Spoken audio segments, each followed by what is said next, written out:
Okay, ladies and gentlemen, thank you for coming. Let's get started. So, let's learn a little bit about central bank, interbank market, and monetary policy.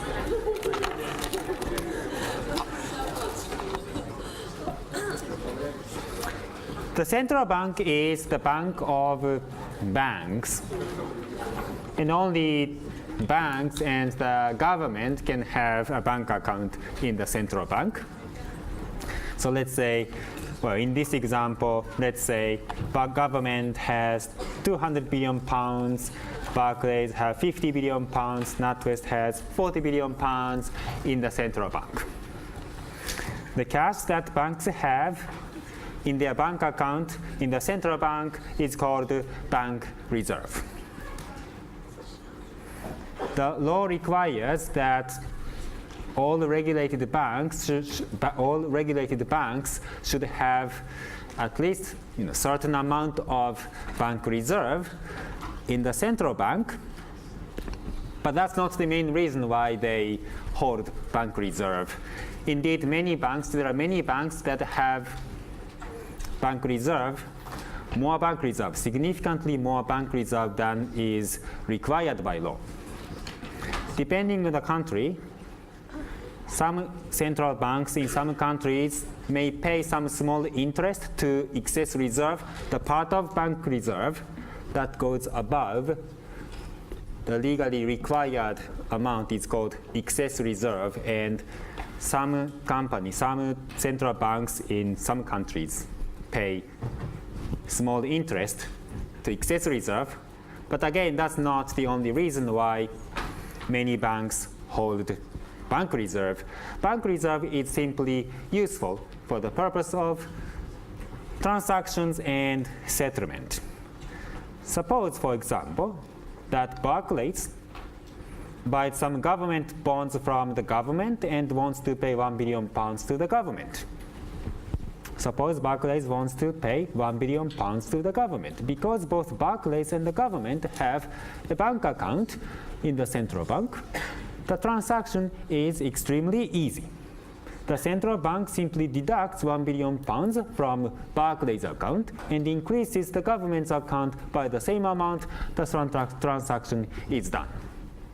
Similarly, if Standard Chartered wants to sell securities to HSBC and get paid, or NatWest wants to borrow from Standard Chartered, or the central bank lends to Barclays, all these transactions can be done by the central bank simply changing the numbers. Yeah? What if, okay, in this example, NatWest has 40 billion pounds of bank reserve in the central bank. What if the NatWest wants to use some of this money to expand their lending to companies and households?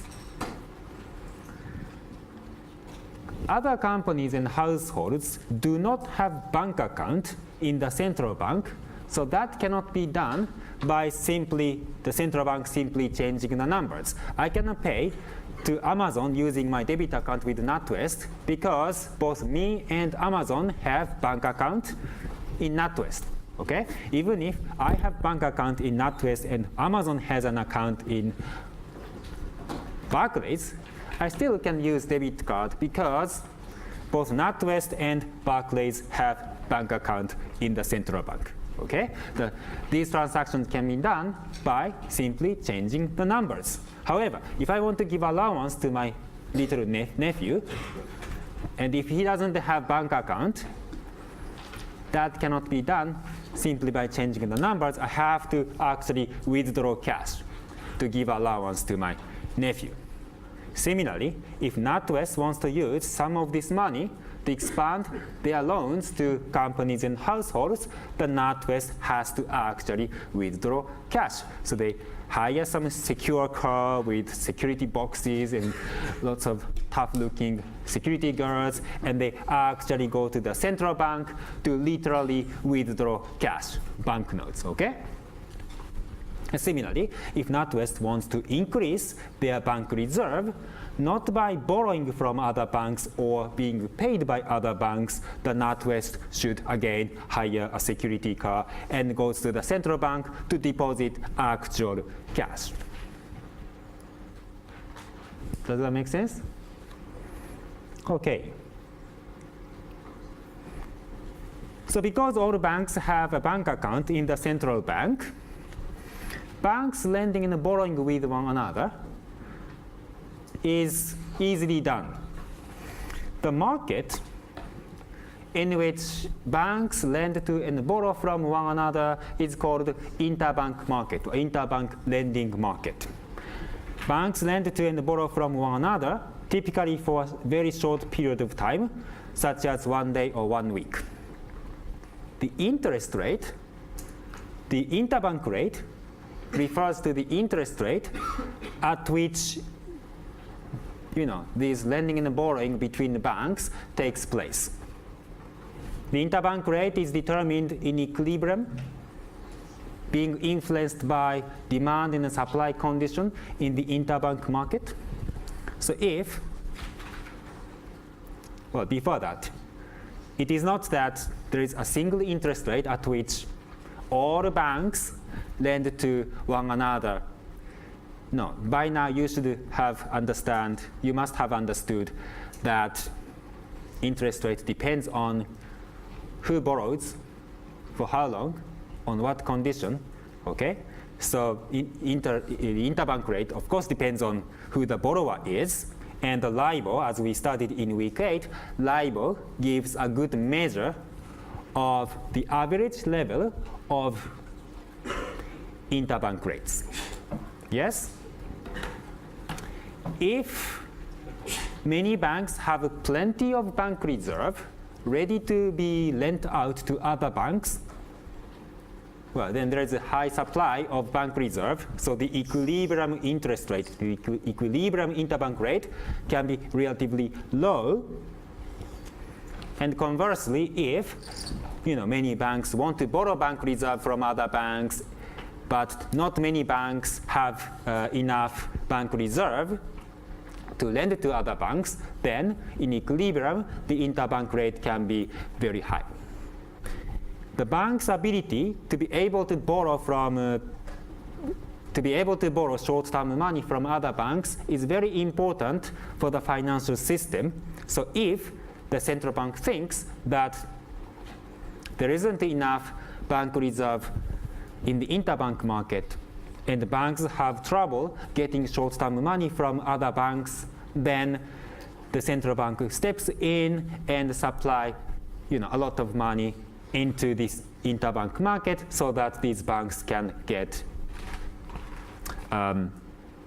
short-term money relatively easily. Okay? So in order to keep the interbank rate nicely low and stable, sometimes the central bank becomes a big supplier of money in this market. Let's watch this 2-minute video made by Bank of England.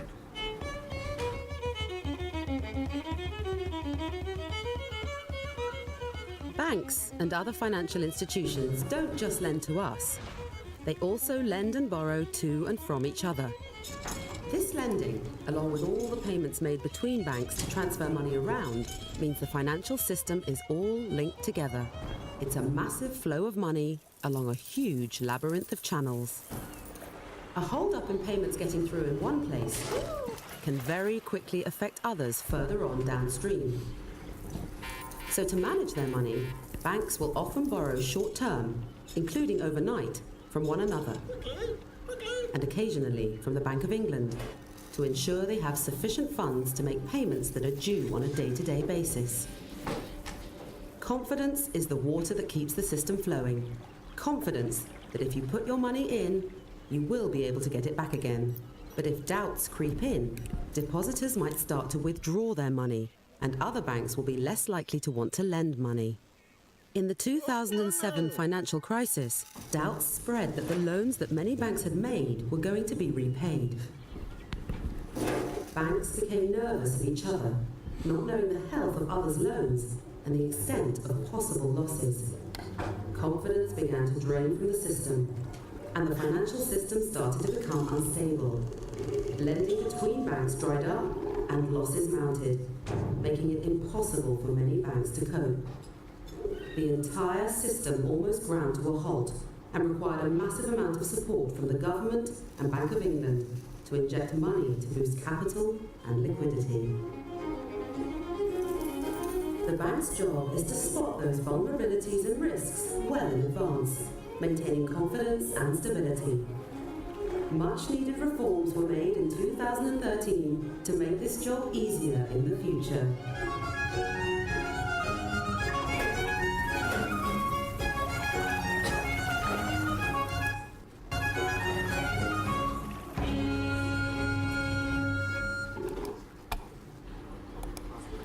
I like this video because the animation is good and the music is good, and I like the idea of trying to make people understand about the financial system. My only concern is that that kind of video makes us feel as if we understood everything, and we kind of stop asking questions. It's after watching that kind of video, the border between what we understand and what we don't understand becomes somewhat like blurred and obscured. But otherwise, I think that video is nice. I think it's important that we are aware of what we don't understand. And I think my interpretation of what the video was trying to say is as follows. The bank's ability to be able to borrow short-term money from other banks is very important. Each bank has lots of transactions with other banks, with other customers and companies and households. Sometimes cash outflow significantly exceeds cash inflow, and the bank experiences a temporary shortage of cash. Okay, it doesn't mean that the bank is insolvent. The bank may have lots of high-quality long-term loans and assets. It's just temporary shortage of cash. The bank expects that there will be cash inflow within 2 days. So as long as the bank can borrow short-term money from other banks for 2 days, the bank should be fine. Okay? And other businesses and customers will not be affected. If the bank cannot borrow from other banks for 2 days, then the bank will have to, sell some of the long-term assets at higher sale price, or cut their lending to companies, or even stop services to customers. So the rest of the economy, the real sector, will be affected. So it's important that banks can get short-term money from other banks. But most of the time it's fine, but sometimes banks become very nervous about the creditworthiness of the banks, and they become very reluctant or unwilling to lend to other banks. Interbank rates soar, and that will affect the rest of the economy. In such a situation, the central bank steps in and lends money to, supplies money to the financial institutions. Okay? I think that's my interpretation of that video. But how exactly does the central bank supply money to banks and other financial institutions? That's one thing that the video wasn't very specific about. Yeah, it was just doing this, but you don't know how it happens. Before considering that, let's consider how, in general, you can supply money to someone else. Okay? Let's consider how you can provide money to me, for example, without donating free money to me. Suppose I have an asset which is worth £1,000. Okay? One way for you to provide money, cash to me, okay, I don't have any cash, I only have an asset. One way for you to provide cash to me is to buy this asset, for, £1,000. Okay, then I will get some cash which I can use for payment purpose. That's one way. Another way is to use non-recourse loan, using this asset as collateral. So I borrow £800 from you, by promising to repay £900 within 3 months. And in that deal, we use this asset as collateral. It can be a recourse loan, and as we studied, recourse loan is safer than non-recourse loan, so the interest rate can be slightly lower. Such, for example, I can borrow 800 using the same asset as collateral. I can borrow £850 to repay, by promising to repay £900. Pawnage or repo form of non-recourse or recourse loans can also be used. And in that case, let's think about the case of repo. I sell this asset. We studied repo in the last class. I sell this asset to you for £875 today by simultaneously promising to repurchase this asset for £900 in 3 months period. Okay? And repo is basically the secured loan, secured by the use of collateral. The only difference is that it is you as the lender who keeps this collateral. Yes? Or of course, you can lend me money without using any collateral at all, which is of course the riskiest lending, so the charged interest rate can be very high. Now, what about the way the central bank lends to other banks and financial institutions? The central bank can, well, without lending, the central bank can, of course, purchase assets, variety of assets from banks to provide cash. The central bank can also use recourse loans or repos, or the central bank sometimes lends money to banks without using collateral at all, although this last method is risky. So it is limited to some countries and limited to only to emergency situations for troubled banks. The interest rates at which the central bank lends money to banks is called discount rate in US, or base rate or bank rate in the United Kingdom, or official cash rate in Australia and New Zealand. These are the interest rate at which the central bank lends money to other banks. So the central bank can directly set this interest rate. Okay? This is different from interbank rate. Interbank rate is the interest rate at which lending and borrowing between banks takes place, and as such, the interbank rate is determined in equilibrium, affected by demand and supply condition for bank reserve.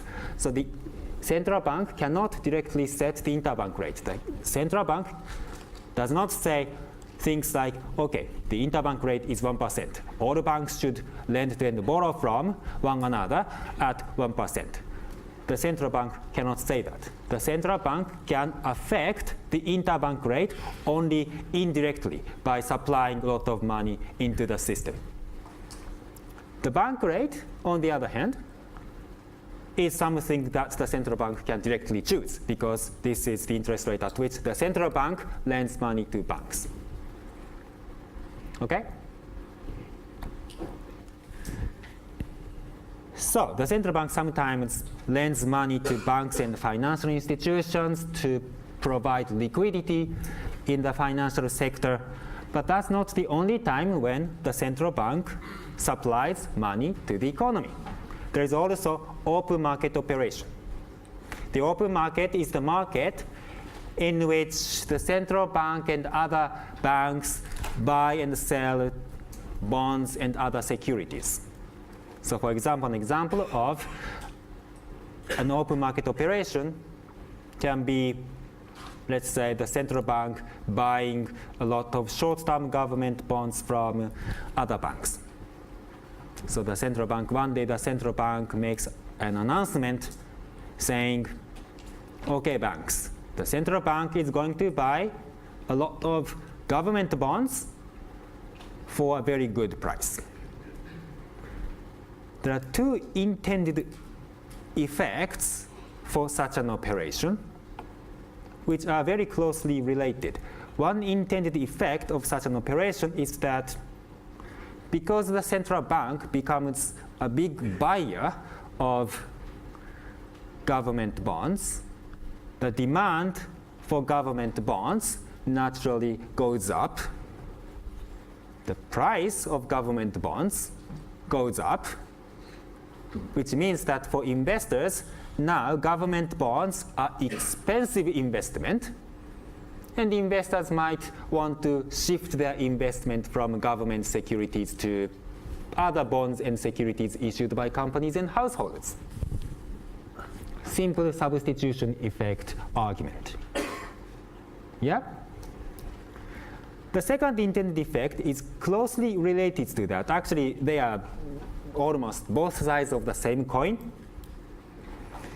After selling government securities, after selling a lot of government bonds to the central bank, banks have a lot of cash in hand, and therefore banks might want to increase their lending to companies and households.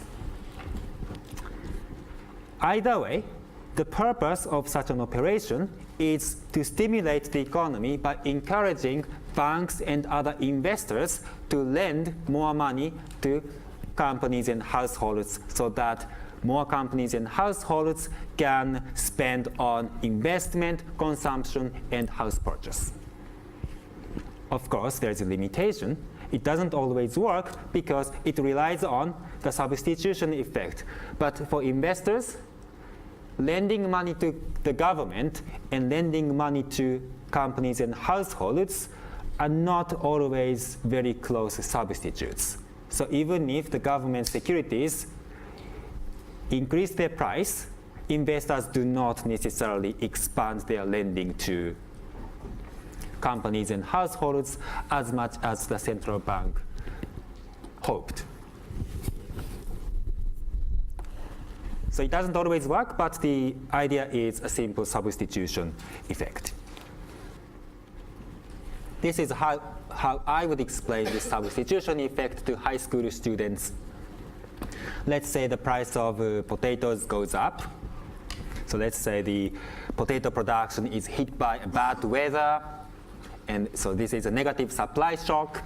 Fortunately, other products were fine. Only potato production was affected. But because the price of potatoes goes up, some people try to switch to other close substitutes. So the demand and prices of close substitutes of potatoes can also go up. But then close substitutes of these close substitutes of potato can also increase their demand and price. Okay? That's simple substitution effect. How about securities? There are two important dimensions for securities: assets. One is safety. Some assets are safer than other securities. And the other dimension is the time to maturity. Some securities have short maturity, others have long time to maturity. And securities with short time to maturity, which are relatively safe, are liquid assets, easy to convert into cash. And in the last 9 weeks, we studied a variety of assets. There are short-term and long-term government bonds, money market funds, asset-backed commercial papers. Commercial papers, traditional commercial papers, are short-term discount bonds issued by large famous companies such as McDonald's or Microsoft. Okay? They are not coupon bonds. They are short-term discount bonds with time to maturity like 3 months or 6 months or 9 months, and they're considered very safe. There are government agency bonds, asset-backed bonds, CDOs, and prime and subprime corporate loans, prime and subprime mortgages, and highly rated and low-rated corporate bonds, and etc. Now, suppose the central bank wants to stimulate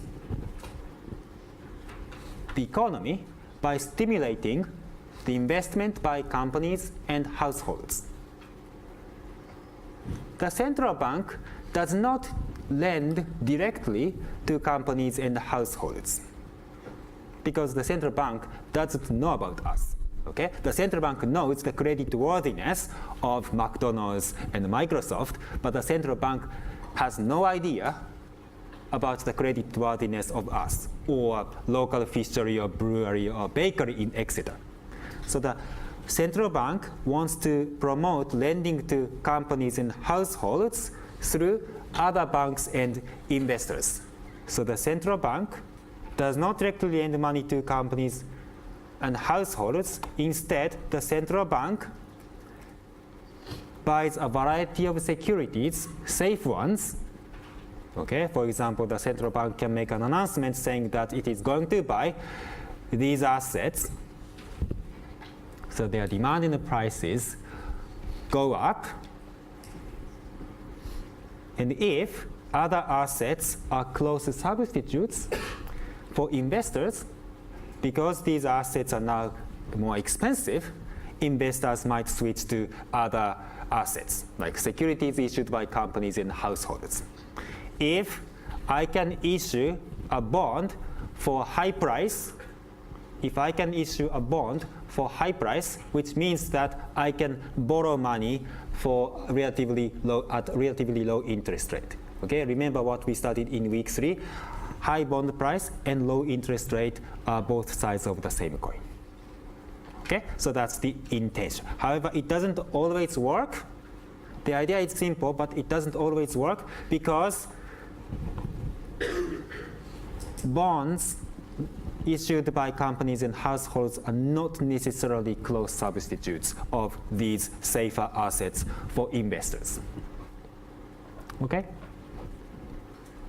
Yeah, understand the reason why the central bank does not directly buy these risky assets.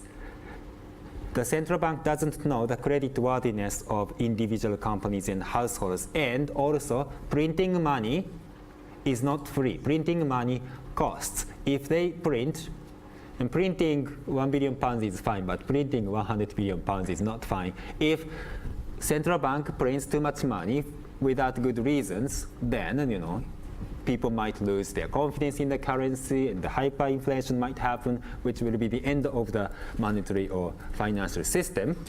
So they want to lend money, the central bank wants to lend money only to companies and households that are creditworthy, okay, who have good investment opportunities. And the central bank achieves that by inducing other banks and investors to lend money to companies and households. That's the basic idea. Okay, now that we've understood the role of central bank and the substitution effect between different securities, let's move on to the last topic of this module, bank runs and financial crisis. And we'll have 4 preliminaries for this. The first preliminary is the indicator of counterparty risk in the interbank market. So again, the interbank market is the market in which banks lend to and borrow from one another. If there is high counterparty risk, if banks are nervous about the creditworthiness of other banks, the LIBOR, the interbank rate, goes up. So the LIBOR is a natural candidate for the measure, the indicator of the counterparty risk present in the interbank market. Okay? Suppose we want to measure the credit counterparty risk in the interbank market. LIBOR will be a natural candidate of the measure of such counterparty risk existing in the interbank market, because the interest rate would be high if banks are nervous about lending to other banks. However, the LIBOR itself cannot be a good measure, because in the boom, when the economy is in the boom, all sorts of interest rates in the economy simultaneously go up. LIBOR will also go up in the boom, but it doesn't necessarily mean that the counterparty risk in the interbank market has gone up. So that's why we subtract some measure of risk-free rate. So this is the 3-month yield of the government bond. So this is the interest rate at which investors lend money to the government. And we subtract that, and it will give the traditional measure of counterparty risk in the interbank market, TED spread. The idea is that in the boom, all interest rates go up simultaneously, so this spread doesn't change.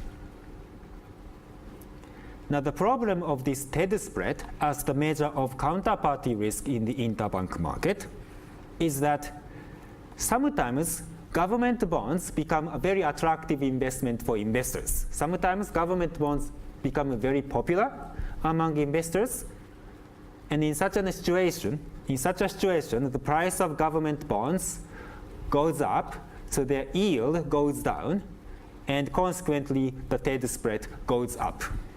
But it doesn't necessarily mean that the counterparty risk, the default risk of banks, has gone up. It simply means that the government bonds became popular. And because of that reason, nowadays the LIBOR-OIS spread is a more popular measure of the counterparty risk in the interbank lending market. For the LIBOR-OIS spread, what you subtract from the LIBOR is the OIS rate. This gives a better measure of the counterparty risk in the interbank market because, as I will explain in a moment in the next slide, if there were no counterparty risk, if all banks were default-free, the LIBOR would be theoretically equal to the OIS rate, and thus this spread would be 0. This spread would be positive only if there is counterparty risk. Let me refresh your memory for this overnight indexed swap, OIS contract. This is what we did in week 8.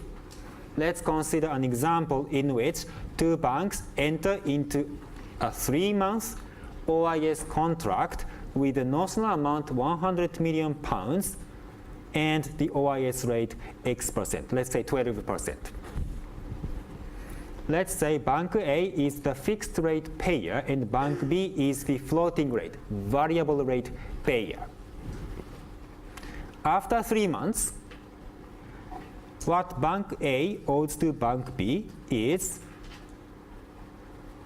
the notional amount 100 million pounds times 1 plus, let's say the OIS rate in the contract is 12%. So 1 plus 12% divided by 360 days to the power 90 days, because it is a 3-month contract, minus the notional amount. Remember, for interest rate swaps, they exchange only interest part. They never exchange the principal, so that's why the principal is called notional amount in interest rate swap. So that's 3.04 million pounds. That's what Bank A owes to Bank B 3 months after signing the contract. And in return for that, what Bank B owes to Bank A is the interest that would have been accrued if Bank B had kept investing 100 million pounds in daily SONIA. So that's 100 million pounds times 1 plus the SONIA on the first day divided by 360 days times 1 plus SONIA on the second day divided by 360 days up to 1 plus the SONIA on the last day divided by 360 days. And this will give you the principal of 100 million pounds plus some accrued interest alpha million pounds. But of course, this alpha depends on how SONIA has evolved for 3 months after signing the contract. Now, I'm going to explain that if there were no counterparty risk, if both banks were default-free, and if LIBOR and OIS, LIBOR and the OIS rate were different, then there would be arbitrage opportunity. Let's say the LIBOR is 10% and the OIS rate in this contract is 12%. Let's say you are Bank B and you do the following 3 transactions today, and you can get arbitrage opportunity. The first transaction is you lend 100 million pounds and keep lending through Sonia. Okay? You lend 100 million pounds through Sonia for the next 90 days. And by doing that, what you will get is alpha million pounds plus some accrued interest. The second transaction is to borrow 100 million pounds at LIBOR. And our assumption is that LIBOR is 10%, so after 3 months, someone will owe you, you will owe someone 100 million pounds times 1 plus 10% divided by 360 days to the power 90 days, which is equal to 102.53 million pounds.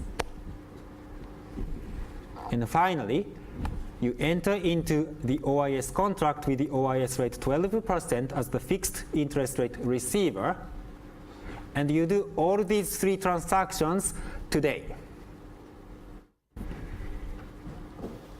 You are lending and borrowing 100 million pounds at the same time, so there is no cash inflow or cash outflow today. Yeah?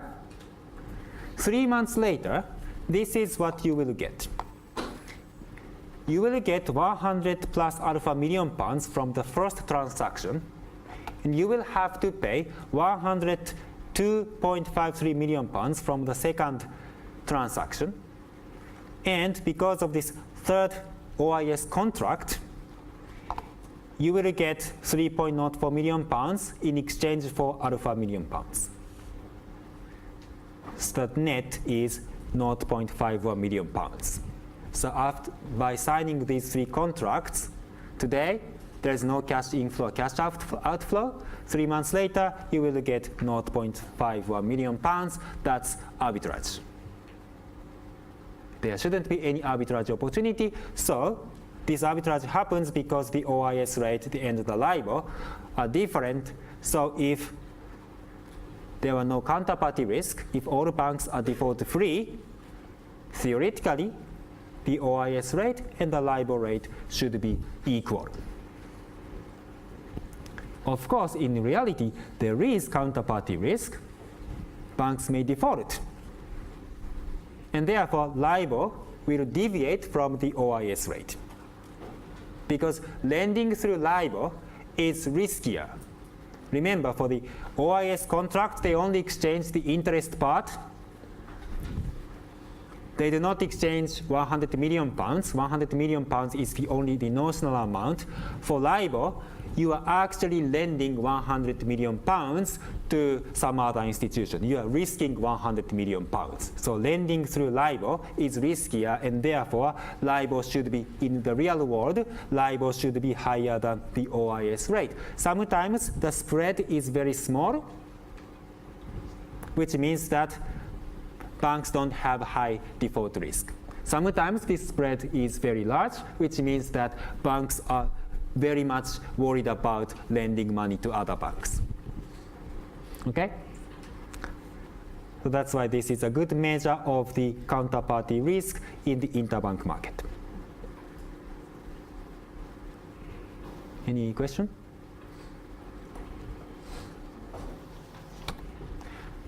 The second preliminary is no big deal. It's the summary of no-asset-backed securities. We studied a lot about asset-backed securities last week, but there are, of course, many no-asset-backed securities. Households issue mortgages, auto loans, credit card loans, and student loans, and etc.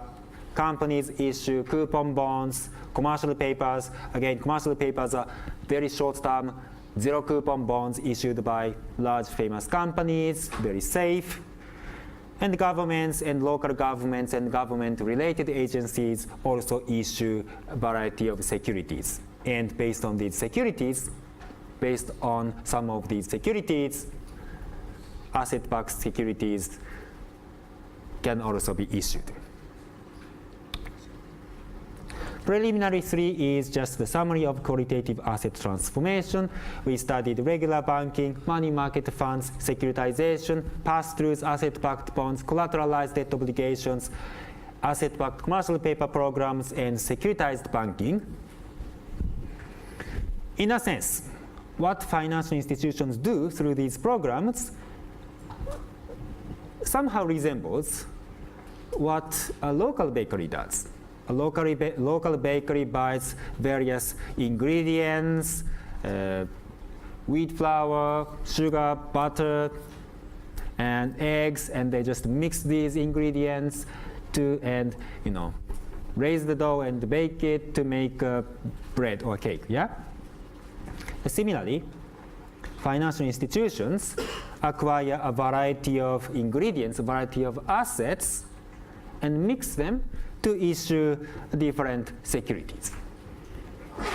So QAT is about issuing securities that are more attractive for investors, some securities that are safer or shorter term and more liquid. And in that process, additional ingredients are added, such as refinancing, diversification, tranching, or credit enhancement, such as deposit insurance, over-collateralization, and credit default swap. Okay, that's QAT. And this is the last preliminary maturity transformation and bank runs. Again, this is just a recap of bank runs and maturity transformation. Remember what the banking is about, whether it is regular banking or shadow banking. The idea of banking is the same, right? The banking is about funding long-term loans and projects and assets. Banking is about funding long-term projects and assets by short-term money from investors. So the banking relies on many investors keeping on rolling over their short-term investments. The banking relies on investors' relay of short-term money, short-term investment. If nothing bad happens, banking is welfare improving because long-term projects of companies and households can be funded while investors can still enjoy short-term liquid investment. The bad side, the disadvantage of banking is, of course, the potential risk of bank runs. That is, if, for some reason, even if a bank is in a healthy condition, even if a bank is in a good shape, if for some reason many depositors and investors suddenly start to withdraw their money from the bank, then you should also withdraw your money, hopefully before everyone else. Okay, that's potential bank run. Now you might think that bank runs are just old history from last century. Thanks to deposit insurance, bank runs never happen in the modern times. Indeed, when Northern Rock experienced a bank run in 2007, it was for the first time, the bank run was for the first time in 1.5 centuries in British history.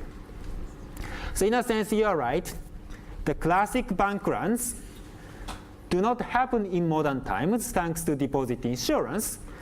But remember, there are other types of banking, such as ABCP programs, repos, money market funds, and commercial papers, as long as long-term assets, long-term projects are funded by investors relaying the short-term funding. Okay? If many investors suddenly stop rolling over their investment, then the financial institution is in trouble because their money is locked in the long-term investment. So investors, if other investors suddenly stop their investment for these programs, you should also stop your investment as soon as possible, hopefully before everyone else. So for these, your modern bank runs do not necessarily involve investors actually running to the bank, but the basic idea is the same. Okay?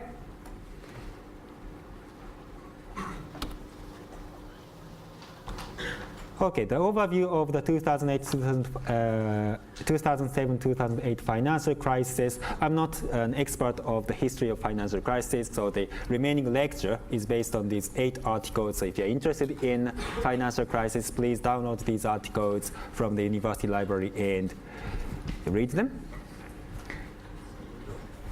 And this is a very much simplified, we still have 4 minutes, so. This is a very much simplified timeline of the last financial crisis. In 2007, the subprime mortgage market collapsed, and consequently the market of subprime mortgage-related securities such as pass-throughs, asset-backed bonds, and collateralized debt obligations, these markets collapsed. And these asset-backed securities were heavily used in asset-backed commercial paper programs by commercial banks, so the ABCP market collapsed. They were also used in securitized banking by investment banks, so the repo market also collapsed. These asset-backed securities were insured by insurance companies, so the credit default swap market also collapsed. And because these insurers were downgraded, many other securities that were insured by these insurers were also downgraded significantly.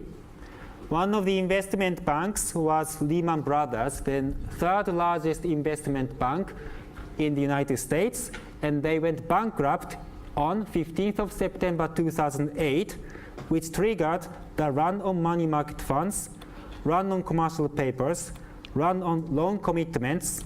The interbank market almost froze, which affected the rest of the economy, other businesses. For the sake of the remaining lecture, we call this early sign of the crisis phase 1. And we call the struggle of commercial banks, investment banks, and insurers phase 2. And we call phase 3 the peak of the financial crisis on and after 15th of September 2008 when Lehman Brothers went bankrupt. We will look into each phase. We will look into each phase in more details. But before that, please watch the film, Inside Job. I renewed that. You should be able to find that on the web. I also renewed the link. The film focuses on phase 1 and phase 2 and criticizes that. Wait. We have 1 more minute. The film focuses on phase 1 and phase 2. And the part of the criticism of the film is that prior to 15th of September, there was like 1 year, and the government and regulators did almost nothing for 1 year. But anyway, yeah, please watch the film, and we'll continue. So thank you for coming, and see you on Friday.